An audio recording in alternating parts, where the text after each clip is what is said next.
Okay, so welcome back. It's nice to see you all. I'll do just a high level review about what we did on Tuesday. We unpacked the title a little bit, Dhammacakkappavattana, and I kind of shared that I like this idea of getting the Dharma ball rolling, just because for me it felt accessible. But some other titles could be turning the wheel of the Dharma or the Dharma wheel rolling forth, or something like this. There's a number of different ways in which we might consider that. And then Kim talked about this idea of the middle way. Like, so not one extreme and not the other extreme, not sensual pleasures, not asceticism, but something in the middle as what the Buddha was teaching. And then at the end, we sent you off, if you were interested, a link to read the sutta with the title and or the link. And we've been using the translation by Bhikkhu Bodhi as the four of us as we've been talking about it. So that's kind of the one that we're the most familiar with, but we recognize there's other translations out there. Some of you might have looked at them. So now I'd just like to open it up. Are there some questions or comments about what we've talked about so far? Keep in mind, we do have 2 other days, so we will be unpacking some of this stuff. If you read the sutta, like, wait, what? We will be looking at a number of things in the sutta in the next few days, next few hours together. So, Damon. Yeah, hi. I was thinking about it, and it struck me that the first three noble truths are kind of like a no-brainer and must have existed in Indian philosophy pre-Buddha. Um, it was really about laying out the path that seems unique. I mean, life is suffering; it's due to craving. Stop the craving. All that must have been there. No. This is what's so interesting is that this was like an innovation, we would say, of the Buddha. And there's in the Buddhist texts, they talk about other some philosophies or religious traditions. So we have to assume they're a little bit biased, but also in other religious texts. So here we are in 21st century the West, and for us, like the idea that if things have a cause and you get rid of the cause, then the effect goes away seems obvious. But back then, thousands of years ago, there's this question: do humans have free will, or is everything pre-decided either by a god, or maybe is there just karma, and this idea that just karma goes on. So this actually was a radical idea that the Buddha is pointing to. He's saying it's actually your experience and what you're doing and makes a difference, like ethical development, mental development, these types of things. So actually it wasn't a no-brainer. This was something very different than what other religious traditions were doing at the time. Okay, you're saying thank you. Yeah, okay. I don't know if Kim or David, Ying will join us in a little bit. If Kim or David, if you guys have something you'd like to add. I think I would just add that, as Diana sort of indicated and implied, it is this sutta and the teachings in general, they developed in a context of debate and discussion that was extremely vibrant at the time around these big questions. And the Buddha's answers to them were unique and innovative and perhaps even revolutionary. But that context, which we have emphasized maybe more in some of the other classes we've taught together, is really important to, or can be a really useful way to understand what's new and novel and different about these teachings. And I mean, it's not incorrect or anything to draw attention to the path of practice. And that sets the idea that you can do something about it was put forward by the Buddha in the context of arguments about action having no consequences or action not being something that could affect outcomes like the ending of suffering. And so each of these four, has a rich context previous and contemporary debate.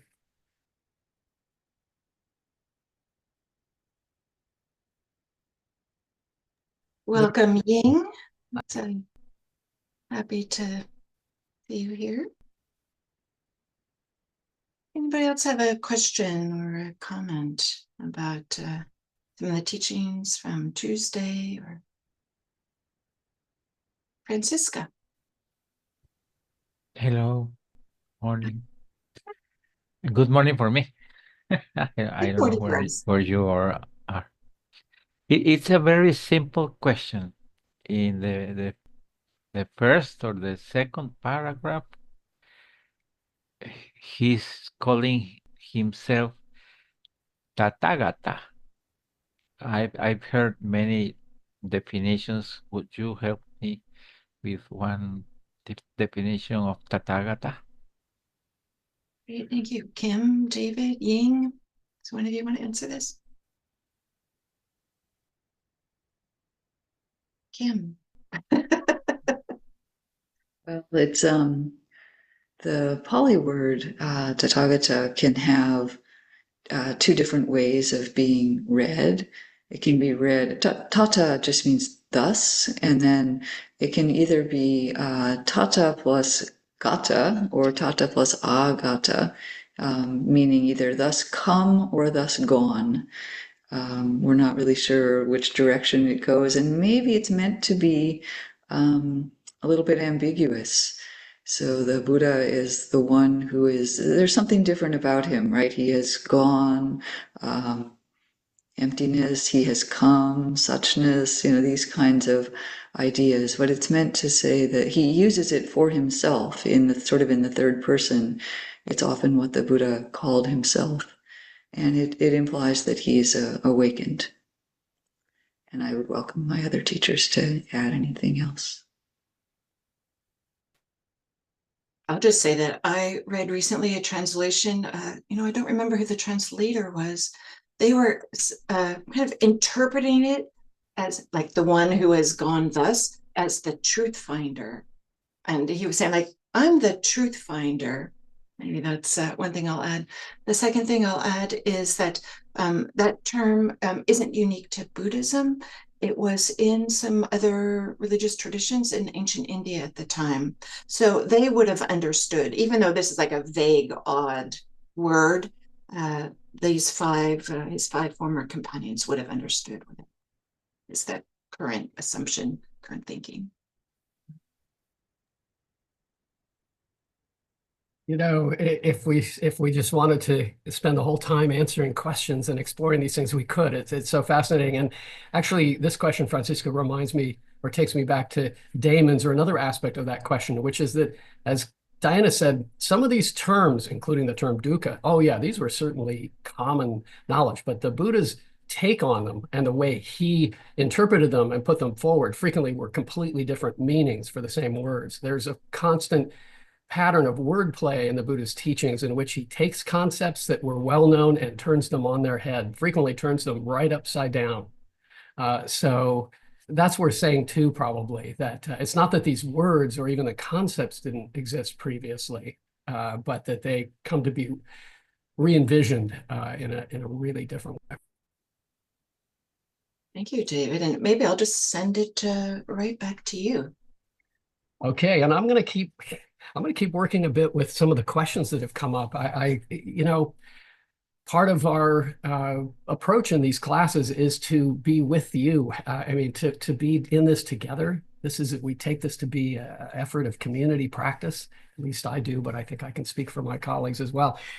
And I wanted to kind of, in my brief, which is to say something about each of the Four Noble Truths that are presented in the sutta, to sort of take an unusual approach to them, one suggested by some of the questions on Tuesday, but also by the sutta itself. As Kim pointed out, this sutta doesn't begin with the First Noble Truth. It begins with the middle way. And if we sort of take it in the order or one order that can be suggested by the sutta, I think we can maybe freshen our approach a little bit to each of these four Noble Truths. Later today, Ying will talk about sort of the approach to the Four Noble Truths, the three different tasks or things that can be applied to each of the truths. So I'm going to try to stay away from that and just talk about the truths as they appear. So this middle way, filled with eight appropriate factors, right? Wise factors, right in the sense of appropriate ways of being in the world, meeting experience. This middle way, I wanted to go back to Damon's question and look up Majjhima. And because Damon asked, for those of you who are here, everybody, most everybody, asked, is it in the language? Is it this idea of presenting it as an alternate way? Is that legitimate? And I think we kind of said, yeah. And I look back at the definition of Majjhima in the Pali English dictionary. We use Majjhima also when we talk about the middle length discourses, but we don't say the middle discourses. Well, we do to some extent, but there's a way in which it means medium length, neither too long nor too short, kind of Goldilocks. And in the Pali English dictionary, indeed, there are several meanings in addition to middle, including medium, moderate, and central. And so I think we can sort of bring that into an understanding of what middle way means. It's not just the middle between two extremes or an average. It also has this sense of appropriateness, which is then borne out in each of the appropriate actions or modes of meeting experience in the Eightfold Path. So if we begin not with the first noble truth, but with the one that's suggested in the sutta, the fourth noble truth, the way of meeting experience. And I emphasize way of meeting experience because that's the language that's used in the text. The word we translate here as path, patipada, it can be equally legitimately translated as way, and it has, as the word does in English, a double sense. It can mean path, but it can also mean manner of approach or way of doing something or method. And in these eight different skillful, appropriate ways of meeting experience that include a particular approach to meditation, these can be thought of as a way of meeting experience in a way that's appropriate. Appropriate to what? And this is a place where the Buddha's answer is very unusual, which is appropriate. The only thing that matters is ways of being that are appropriate to the objective of ending suffering. That's what they're appropriate to. That's why, in this case, it's a Phillips head screw, suffering, the conditions that surround suffering. So we don't use a flathead screwdriver. We use a way of being, a way of meeting experience that are appropriate to this particular objective. Other objectives were important to other thinkers and religious leaders of the time, but this is the Buddha's focus. If we keep moving back through truths, we arrive not at the first truth next, but this is a way that leads or that brings about the end of suffering. So the next one is actually the end of suffering, the third noble truth. And the end of suffering is defined here as the fading away and cessation of craving, of clinging. So the third noble truth here takes us to the second noble truth, that field of conditions that always arises with suffering. And that has at its heart, this sutta suggests, craving, wanting, a particular kind of wanting that wants things not simply to be different than they are, but wants things to be ways they can't be because they're not permanent. They can't, that is, the things of the world, the experiences of the world, even peak experiences, can't be held onto in a way that provides lasting satisfaction. And they're not held onto by a self. They're not mine. They're not me. And these two things are hinted at in this laying out, not hinted at, they're explicitly referenced in this presentation of the third noble truth. This leads us to the second noble truth because it's the ending of craving. And it's in the second noble truth, as presented here, that the origin or the coming about of suffering is fed by, I'm going to say, this craving for renewed existence, this craving for seeking delight and holding on to it, craving for sensual pleasure, craving for existence, um, craving for transcendence, we might say, craving for being apart from this veil of tears, to use a biblical reference, this human realm in which suffering is part of what we meet regularly. And so somebody's just texted, Bill, don't understand craving for rooted existence.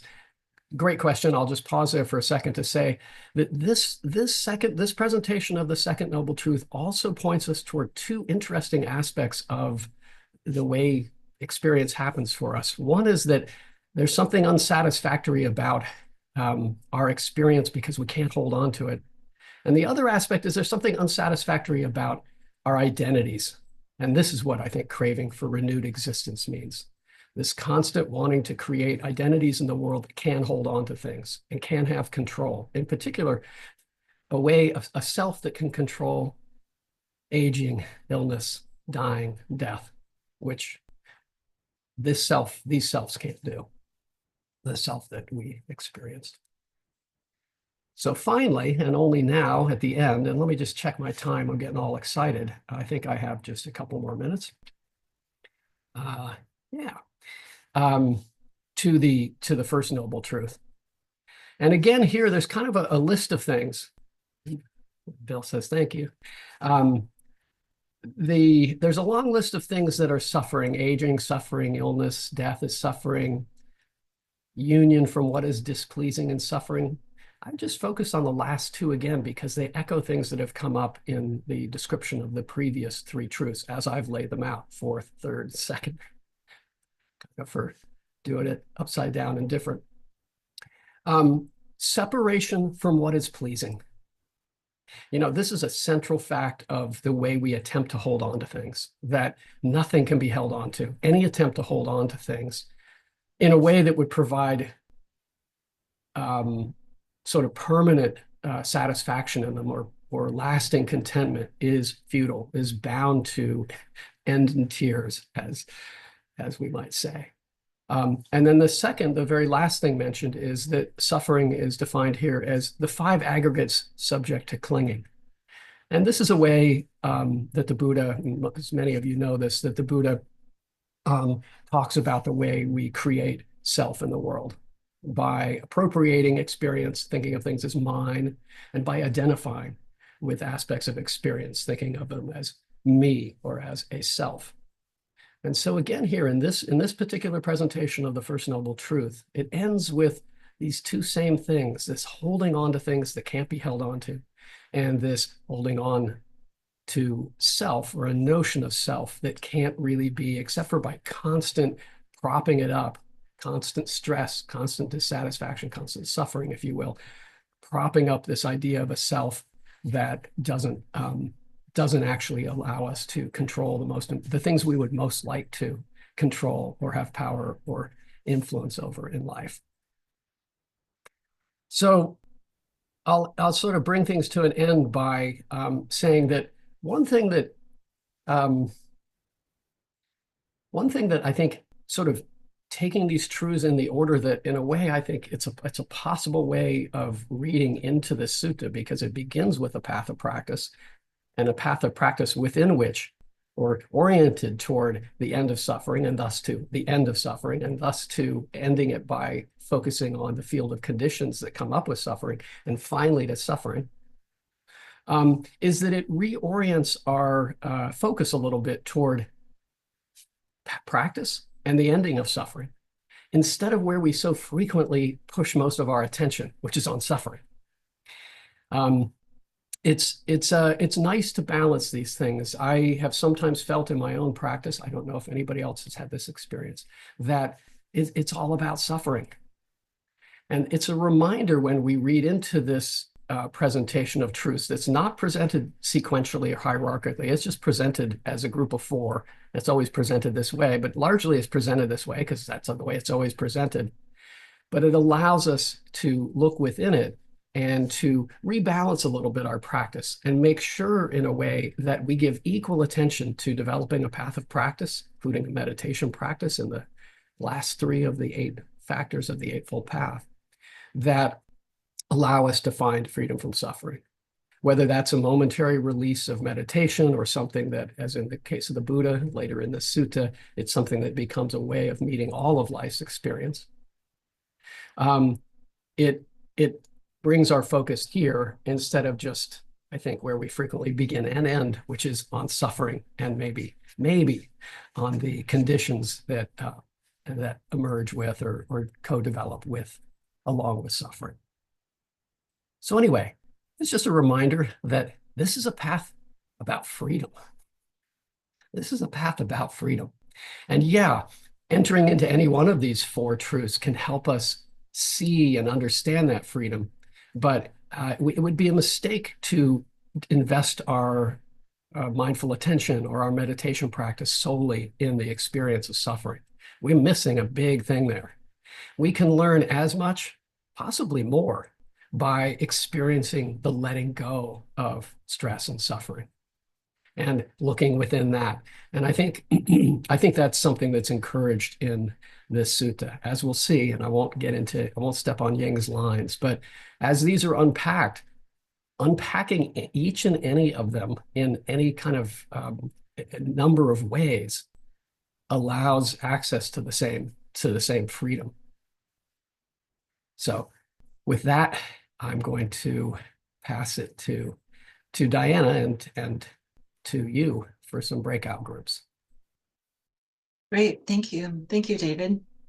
It's so fun, right? The Four Noble Truths is a foundational teaching that's often offered, and it's so nice to look at it from different ways, different voices, different approaches. This is part of why the 4 of us love doing sutta study, just because we might know things. It's when we start kind of digging into it and talking together, we start to see things differently and think about things differently.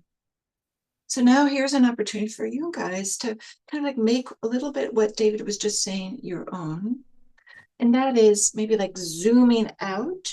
We could summarize the Four Noble Truths as the path leading to the ending of suffering. That's the 3rd and the 4th truths. And suffering, 1st and 2nd truths. Like this is like the 30,000 foot view. Suffering and the end of suffering. So there's this way in which we could use that framework as a way to view our experience and as a way to help us find the ending of suffering.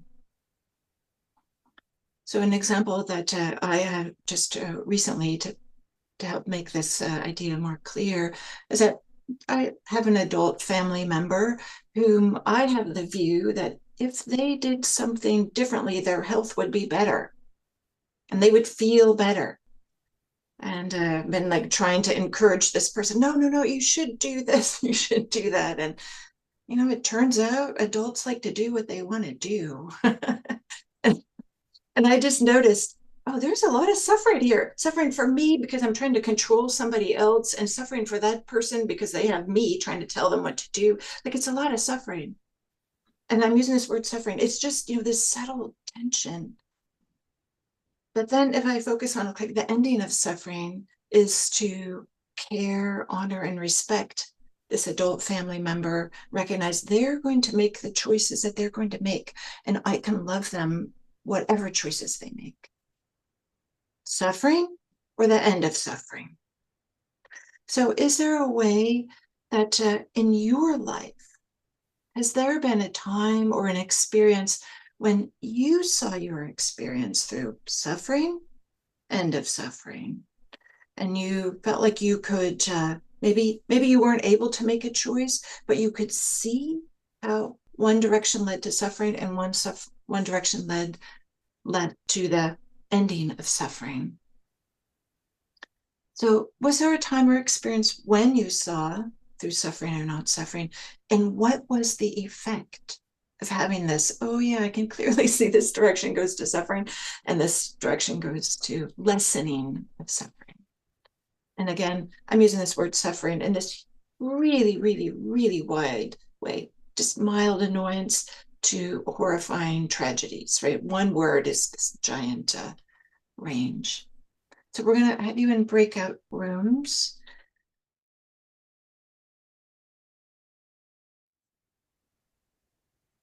Hey, welcome back. We're always happy when some people are smiling when they come back.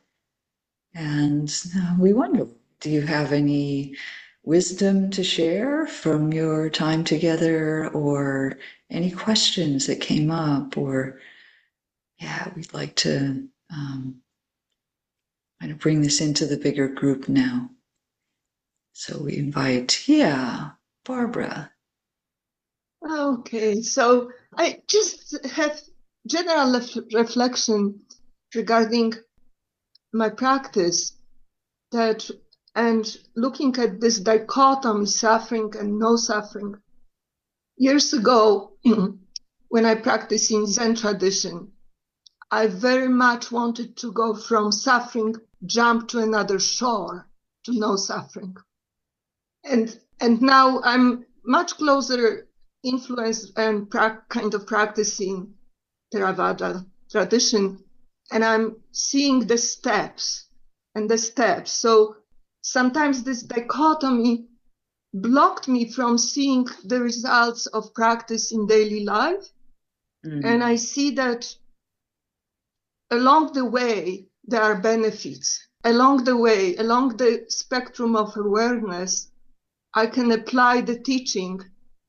And it doesn't mean I jump to the shore right away, but the just desire that I had for a long time to jump from one to another and completely cut off. This blocked me. So just wanted to share that. Thank you. That is such a common way of understanding. When we first hear this idea that there could be an end of suffering, the mind leaps onto that and says, oh, what that means is that I'm going to get rid of everything that I don't like in my life. And so we envision an idea that the end of suffering, or cessation of suffering in some way, means that all the bad stuff goes away. Now, this is part of, we'll have a little bit more discussion about what we need to do with each of these Four Noble Truths in a moment, but that indicates that we don't really understand. That's the idea. And yes, there is a path along the way, and there are fruits all along the way. You don't have to wait all the way till you get to the other shore, whatever that is, in order to experience the benefits. And that's the value of having development as the fourth, and maybe starting with the fourth truth, which it says leads to all these things. But along the way, it's a leading. There's other things to do. So I hear in your story a deepening of understanding of what the task is, what the spiritual process is. It's very beautiful. Thank you for sharing that. Okay, Francisca. Oh, David, did you want to add something, please? David, you unmuted? Yeah, just to say, I think that's such a rich question. I think as came up in that definition of the second noble truth, that one of the aspects, one of the ways we cling, we hold on to, is this, any number of ideas of transcendence, of being out of here and over there. And it's such a radical, back to Damon's question, it's such a radical notion that we can actually be free here in the midst of it all. And so the question is like, not how to be free from the wanting, some expectation that wanting won't arise. No, how do we be free with the wanting that can't be satisfied by the things of, of the normal human realm? That's part of the beauty of this, is that the freedom is there in the getting there, as it were. Yeah, nice. Okay, Francisca. Thank you, Kim. And thank you, Diana, for that question. It really brought an important insight for my life. Listening to all the people in the group, I kind of understand that the best way to deal with suffering starts by distancing myself from the suffering. There were two things said. One was the three factors of existence, dukkha, anicca, and anatta. It's a way to put ourselves away and say, okay, there is. There's nothing else to do. There is. And also the five remembrances, which probably all of you know. That also is a way to distance oneself from the suffering. And that allows us to see our suffering and start digging. What's the problem here? Why I don't accept this, or why don't I do something and I just suffer and suffer and repeat and repeat and repeat. So that was my insight. I think it was worth for me to come to this training. Thank you all for your participation. Thank you, Francisca. It's beautiful. There is this ability to step back from being embroiled or entangled in what is causing us difficulty that this practice imparts to us. The simple ability to see, oh, this is dukkha.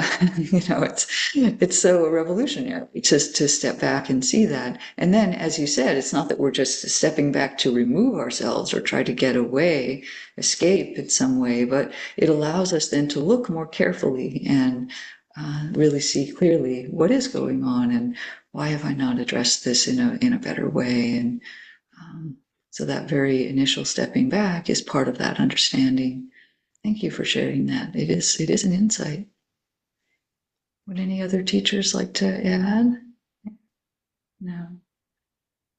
Okay, I think, yeah, we can keep going. So Damon. Yeah, real quick. In our pod, the uncertainty of life came up and the suffering that ensues.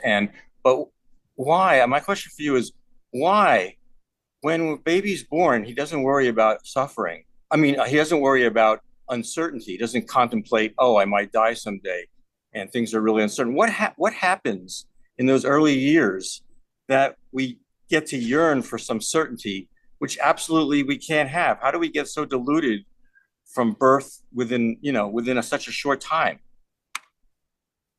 This is a profound question, actually. Diana, go ahead. No, actually, Kim, do you have something you'd like to say? Why don't you go? I'd like to hear you first. Thank you for asking this, Damon. This is a good question. I would say the self gets created, however we might understand the self. And then the self needs to be comfortable, protected, bolstered, all these types of things.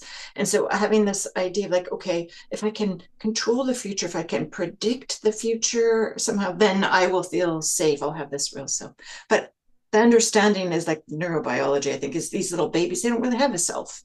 So that would be my answer, using modern psychology and neuroscience. But I don't know if there would have been a different answer back then. I am curious if my co-teachers have. Yes, Ying is unmuting. Great. I don't know if I can remember how I was when I was a baby, but just kind of observing my son, I can't say for sure they are not they're not stressed when there is uncertainty. There is a certain kind of stress that are in them, but maybe they don't manifest like the adults are, or even teenagers are.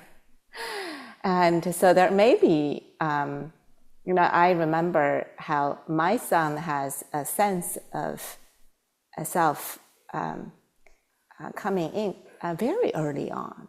It was very early on. It was not like it doesn't have that sense, but it has no way to articulate it. He doesn't understand himself. Yeah, so I just put that in the mix. Yeah, thank you. Susan. I guess, this idea of being able to be awake or be able to do this in the midst of our daily life rather than some other place somewhere else in Nibbana or something, is interesting to me because it obviously does entail some letting go somewhere as things are arising, or definitely some not picking things up as things are arising. But this term, the idea of letting go, I sometimes I can do it, sometimes I can't. It depends. But so it's not a simple thing as just letting go.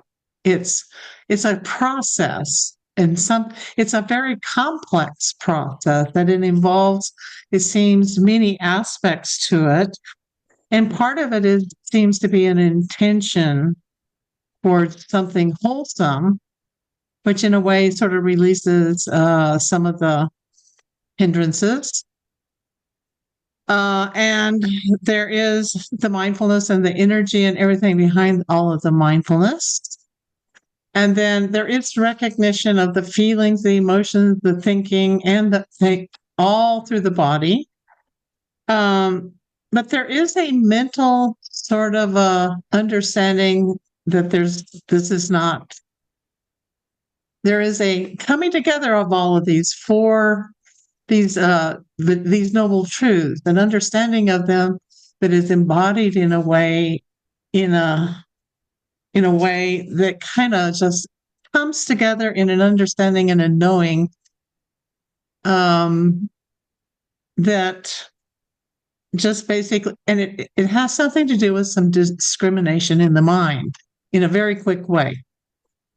So I don't know. I'm just trying to break down, letting go isn't just as simple as that, is what I'm saying. And so I'm looking at this. And so I have been looking very closely in my practice at these iddhipada.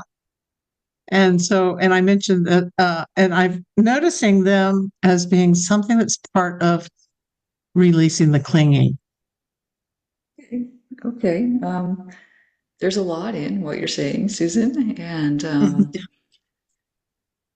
I appreciate the comment, first of all, that letting go is not simple. It's actually part of the process that we have to go through, and then it has a way of kind of occurring and not being something that we just decide to do, as you said.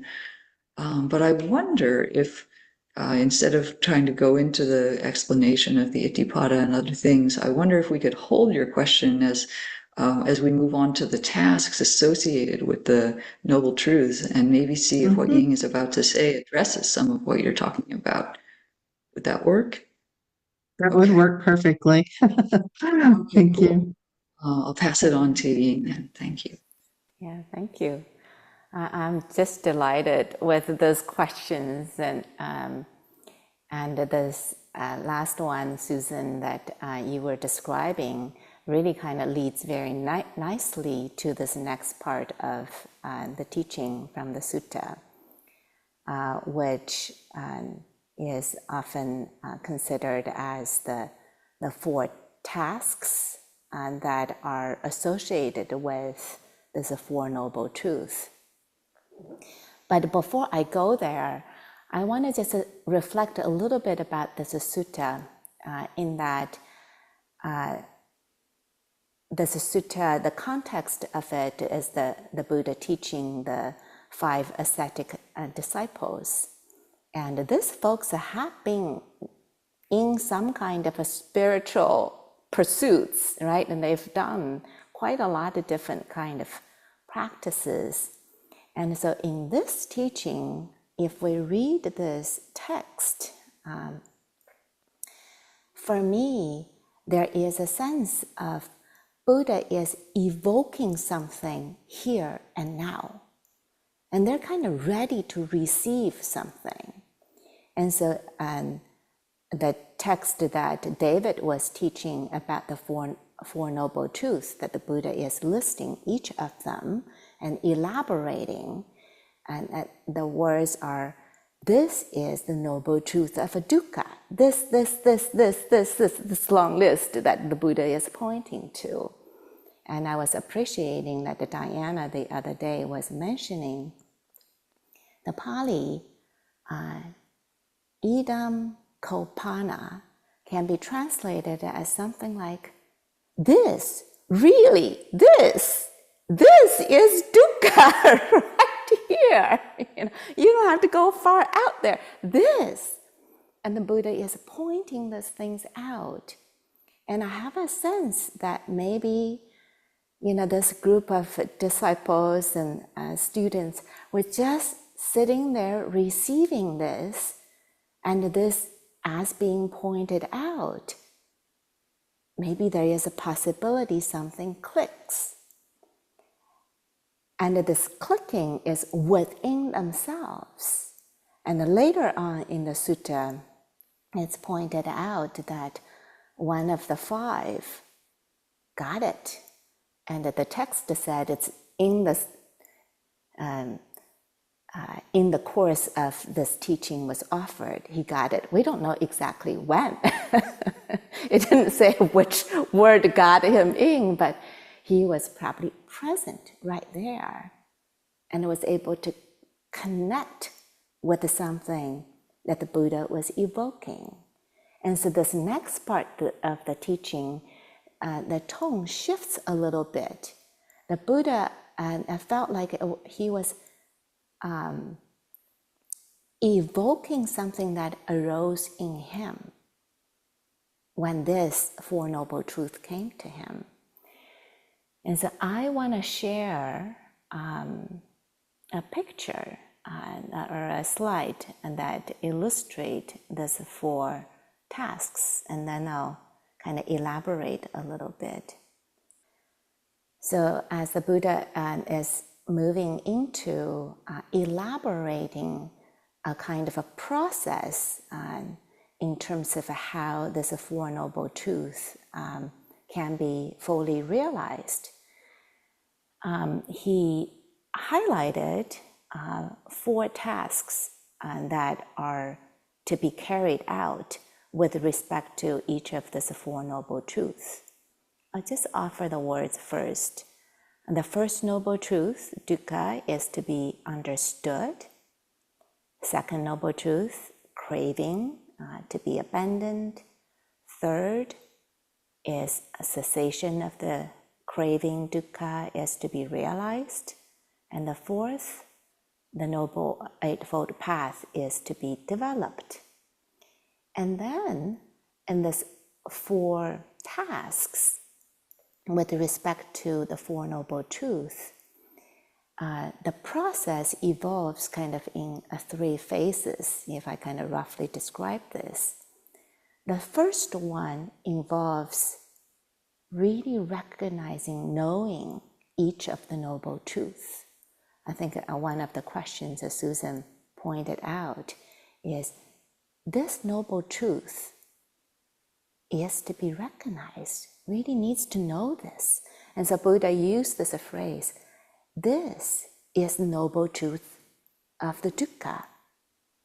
And this is something arose in me that was never heard before. I think one of the earlier questions spoke about this. This is something emerged from within. So he recognized some patterns in his own experience and realized this is the Noble Truth of dukkha. And for each of these Four Noble Truths, it starts there.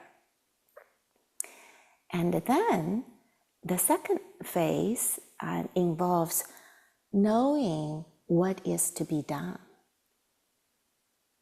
And for each of them, this relates to the four tasks.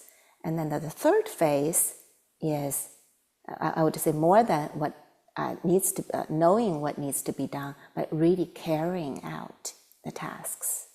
And then the last phase completes this by saying, this has been understood, or this has been abandoned, this has been realized, and this has been developed. And so that's the three phases and the four tasks. And with respect to each of them, the insights emerges from this process. So now I'm going to stop sharing.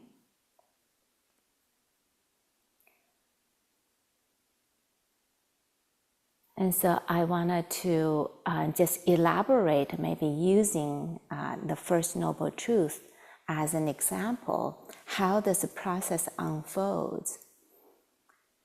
If you think about this process, and there may be one way to relate to it is to think of it, there is a kind of beginning, the middle, and the end of this process. And that's one way to relate it to it. That's not the only way. And so the first one is also not separate from the fourth noble truth, the cultivation. There has to be some kind of a development cultivation for us to begin to know and recognize this is the noble truth of dukkha, right here.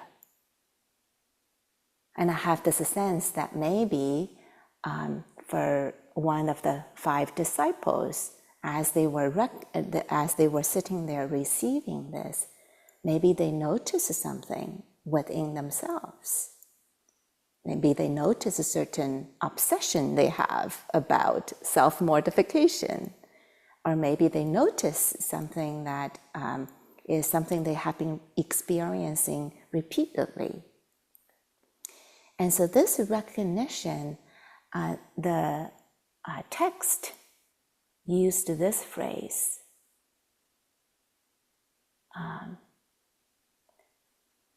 in regard to things unheard before, there arose in me vision, knowledge, wisdom, true knowledge, and light. It felt to me that this is something came from the Buddha's inner being, if I could use that term. It's not something that comes from a textbook. And this way of knowing comes from us really being with the immediacy of our experience, being known, let this knowing comes from within. And this leads to maybe the next phase of this particular noble truth, the noble truth of the dukkha, which is to understand this fully. I liked one of the ways that Ajahn Sumedho plays with this word. Understand is actually stand under. To stand under the dukkha fully. And for myself, as I began to practice, I recognize how easy for the mind to avert from dukkha. The first time when I recognized how quickly my hand would reach out to scratch when there was an itch, I realized, oh, wow. So this system does not like to stay with what is unpleasant in some really profound way. But for us to really recognize the nature, we are learning to stay with this long enough, or in some way that are full enough for us to begin to notice the common habitual reactivities that tend to happen. And so without really standing under in some fuller way, most of the time we're falling back to what Kim was talking about in the first class, that we're either in the pursuit of the pleasure or we're pushing away something we don't want. And so we're going back and forth in that spectrum again. And so standing under allows us to begin to really notice what is happening, to begin to recognize, oh, there is a resistance that's here. there is a pushing away, or there is a grasping that is compounding this whole process. And it also began to offer a possibility for us to release. And that's what Susan was asking, this abandoning. I said, don't abandon too quickly. Because sometimes we abandon because we really don't like it. We don't really give ourselves a chance to see, to notice, to feel what is really happening. And when we really know, then this abandoning began to become very obvious, very clear. And so there's a process is kind of this deepening in to really know this. And then the last thing I wanted to say is that with respect to this 4 tasks and the in 3 phases and the 12 insights, even though it's kind of the teachings are ordered in a particular way, but the practice is not so linear. I think some of you pointed out, as you engage with the practice, maybe the more we're able to discern and abandon wisely, and the more it supports for us to deepen in our cultivation, in our practice. So they don't have to be in a very static, linear way, but they can be kind of a very dynamic matrix way of unfolding. And so in that way, wherever we are, it's just the right place to be with respects to the practice. So that's what I will say. And so we have some time to invite any more questions or your own reflections. Thank you. I was going to hold off, but this seems like, from my understanding of that chart, which I hope, is that going to be available as a handout or something? Yeah, we can discuss a bit, and maybe I think that's possible. Yeah. Right. So, and I may be misperceiving it in order to justify what I want to share. So, because I realize that about myself sometimes, not proudly, but I realize it. So, I've been trying to find, because Ajahn Suchita has given some talks on the Four Noble Truths, and I've been trying to find them, but I can't. But the one I listened to sort of as I was eating my oatmeal, getting ready for this, and in a few places, he calls it the Four Noble Truths as an advanced training. In other words, one needs to prepare to engage in the Four Noble Truths. And I felt nice about that because it's one of my shortcomings to a certain extent. I've waited. I've waited in terms, and I always thought some books I'm taking this class, I realized that their relevance. And part of what he was saying today that I got out of it was we need to learn about the embodiment, meaning we need a stable, grounded sense of who we are in the world in order to begin to, because it's not easy, the Four Noble Truths. Yeah. Some of them could be challenging. And so I give great value to that. And yes, just now when we went to sit, this is still relatively new, or I'm also relatively amazed that not trying to feel grounded or spacious, is this there now? So that I have way more, I think, stability to deal with the more challenging or frightening or sort of, but that's not totally true because also, sorry, and maybe this is part of the path, but I'm afraid if it isn't, then I'm losing my mind. I'm more in touch with dukkha instead of less in touch with dukkha. And maybe you need to get through more and more of the darkness. And for me, dukkha is the reactivity and the habitual ways of seeing who I am in the world that do not lead anywhere except they create more dukkha. Yeah. And I'm seeing that. And it isn't so pretty, actually. But I don't know if is that sort of normal, or should I go get hospitalized or something? I'm not really sure, actually. You can see we're all nodding here. Right. So yes, yes. Yes, I should go get Great. hospitalized. Yeah, we could get a free ticket or something. Right, and part of the answer is that in this sense of really like I'm getting nowhere, I'm running out of time, and I went through 3 or 4 weeks of convincing myself that I'm having cognitive decline. I'm less convinced of that actually at the moment, but within a minute I can go to the other room and sit on the cushion, and I wouldn't say everything's wonderful, but yeah, there's inner peace. Yeah, In, yeah, beautiful. right, and that. My Yes. next point, and then I'll stop talking, hopefully, for everyone's sake as well as mine. I'm very sensitive to the word abandonment. You have to abandon. Yeah. No, because I have to integrate.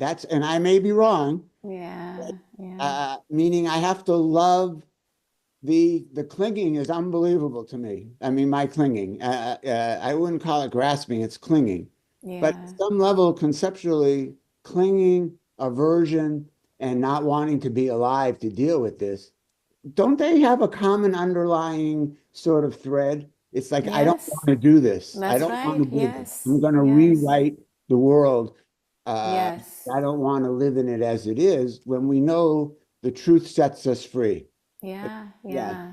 Just admitting something on the cushion can be dramatically different physiologically, right? And we Yeah. find peace there. It doesn't mean we like it. Yep. So That's when you right. said abandon, I have the lesson, which then verifies what I think Suchita is saying is this is an advanced teaching. Yeah, yeah. Instead of I So cringe, but then it's like, no. And then on the cushion, I verified, okay, I don't have to badmouth Ying or get upset with the teaching. I can allow it because there's a solid base of groundedness and well-being. So, and great. Jill teaches something very similar. So Yeah. I could say more, but Yeah, great. I'm happy. I'm very happy. Just deep bows to your own inner wisdom that's coming forth. right. Yeah. So From my misery. And then I was going to say this and I'll stop. It's a little gaggy to me and I can't really live it every day. But Thich Nhat Hanh's line of no mud, no lotus. yeah, yeah. It's And to that's see why, those challenges as when we can deal with them in a new way and not a habitual way, yeah, you feel yeah, better about ourselves in the world, and the heart opens up, and then that whole process yeah.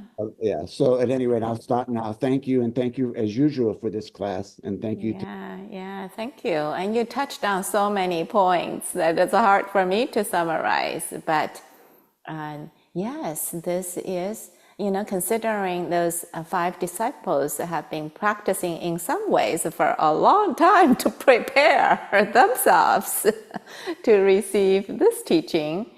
And I agree with you. It's not an easy teaching. It's not. It's something that we are preparing ourselves, and so maybe this is why the middle way is being put up in the first part of the sutta, and that we are cultivating something in order to be in touch with the truth of this. But one other thing, because I had more to say, but on the middle way, I'm walking the dog, and I wasn't really going to share it, but I found something online that's sort of artificial intelligence, which is what I think I have actually. But the middle way to me, under the blue, because letting the Dharma inside speak, I think it really speaks of the value of equanimity. Yeah, beautiful. Because Yeah. in the sutta, it's like it's associated with peace, inner peace, right? That's right. Right. Yes. So That's certainly a quality of it. In Kim's meditation, I had this sense of the middle way. Maybe it's this way of sitting in the middle of things. So thank you. Thank you. We'll have to end. So I'm going to pass it on to Diana, or David, sorry.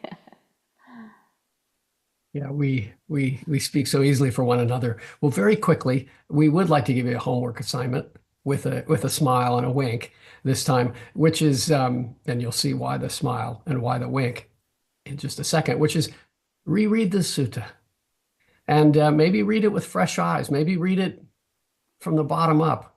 Maybe dive in anywhere and move out in both directions. There's nothing here that suggests we shouldn't read it that way. When these texts were memorized, they had a different place in the mind and practice. So try to really kind of enter into it on its own terms, including its, quirks and creaks and things. So rereading the sutta, given what we've said today, is our homework assignment.